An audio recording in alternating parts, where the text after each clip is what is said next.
So I'm looking at microplastic process-oriented guided inquiry learning lessons. For my students, I have AP Biology students, and their very last unit, Unit 8, is about ecosystems. And so we're going to be kind of looking at ecosystem effects for this.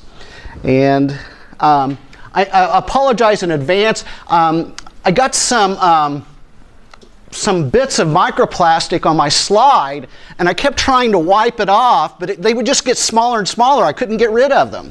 So this was kind of terrible. So unfortunately, it's on all the slides, so I just couldn't get rid of them. And for the people in the microplastics group, you know, this is what they look like when they're fluorescing. Real quick, my acknowledgments: National Science Foundation, OU, ECU, United States Geological Service, Mark Danny, Darcy, and then the whole NANI lab team. In terms of my lesson objectives, I'm really trying to overcome the so what attitude. I find students, they come to class and they really don't care to learn knowledge because I can get the knowledge anytime I want, right in my hands, on my phone, computer. Why would I want to learn it? Likewise, the AI now, do I want to even create content with the knowledge that I don't learn?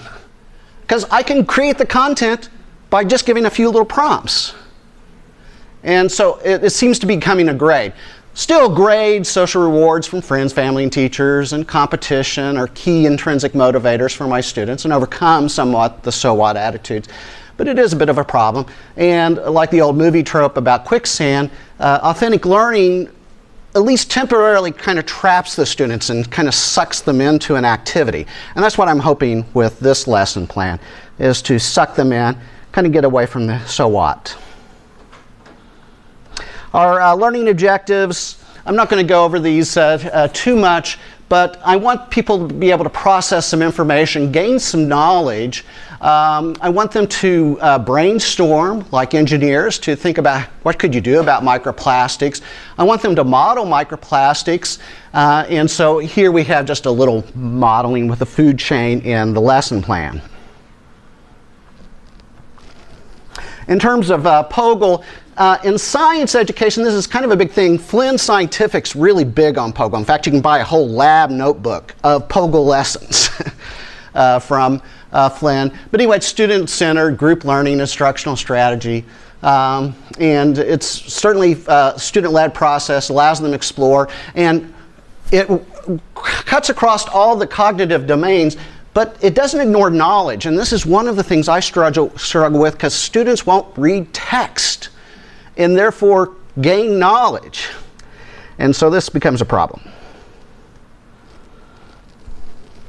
And so in this microplastics POGIL, we're looking at knowledge and interpreting data, modeling.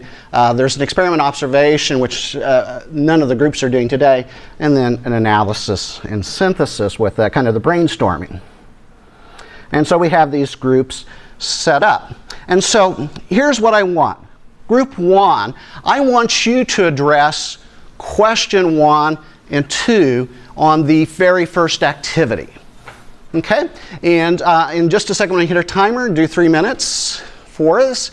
Group 2, what I want you to do is do the next activity, I believe, which is the one with the turkey vultures. And I want you to just do the very first one, just draw the model of the food chain. And then finally, group 3, I want you guys to brainstorm. And I picked a couple of people from the microplastics group so that they have a little knowledge. Maybe they can help with the brainstorming.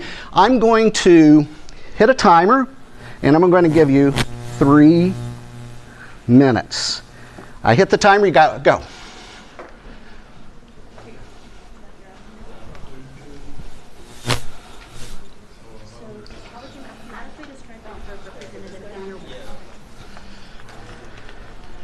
So brainstorming, you're on the very last page, and you're just going to brainstorm ways to reduce the impacts of microplastics or reduce microplastics themselves. And so you have a little table. You're going to, so someone needs to write, and someone needs to be able to report back to the group here at the end. So you're going to assign a reporter, assign a writer. You all need to kind of participate.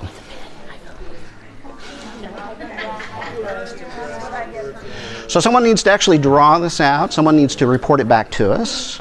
So you're assigning a reporter and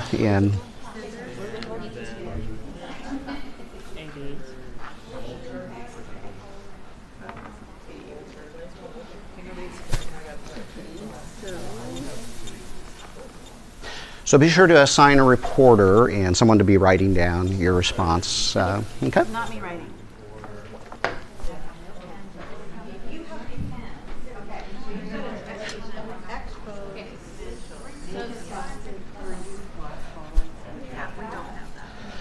So I'm going to pass this around. This is a 3D print my students did for a KidWin challenge, but I want you to kind of focus. So when we 3D print, we oftentimes get these strings of filaments, and then they just break up smaller and smaller.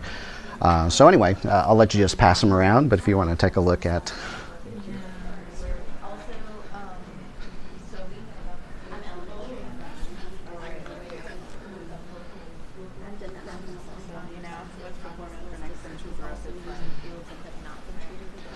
By the way, in case you guys didn't know, when you refer to a group of turkey vultures, the technical name is committee. But it's only when they're on perched. If they're flying, it's a kettle. Committee or a kettle? A kettle because supposedly turkey vultures kind of look like boiling water bubbles up in the sky. I don't know why. Ornithologists are kind of strange people.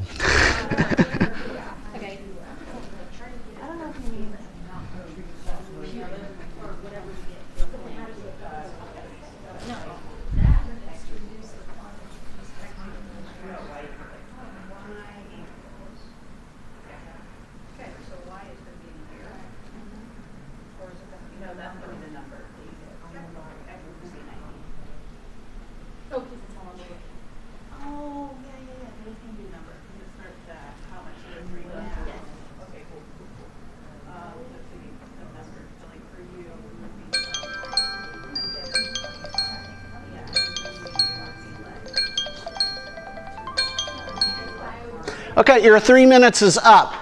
Now, in class, we would do something much longer period of time, right? But the 3 minutes is up. I would like the three reporters to come up. You bring what has been written and come up here and just say, just briefly, what you came up with. And you can hear him? Okay, very good. Okay, let's start with group one.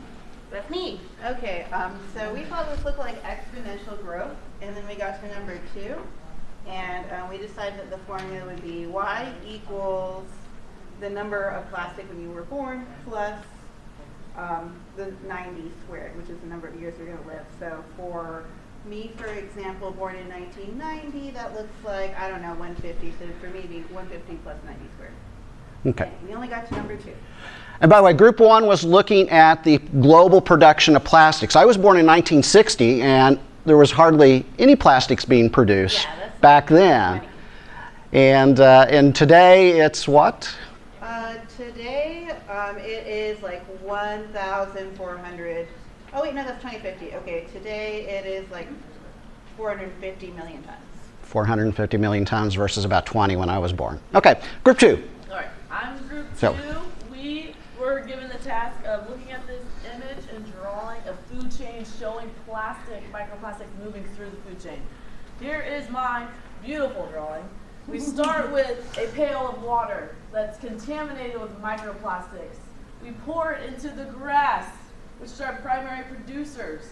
The primary producers is then going to be eaten by our primary consumers, also known as our grasshopper.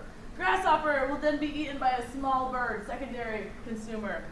The tertiary and so forth consumer is going to be a cat that eats the bird and then ends up passing, and the vulture will come in and eat the passed cat.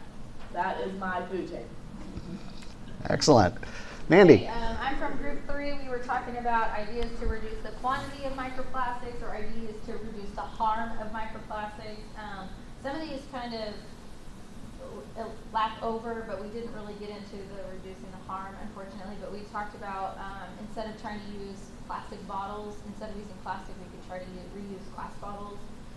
Installing filters on processing plants, reduce excess packaging for a lot of different things. And so, like, when instead of coming to Walmart, using all the Walmart side to try to use something that's more reusable.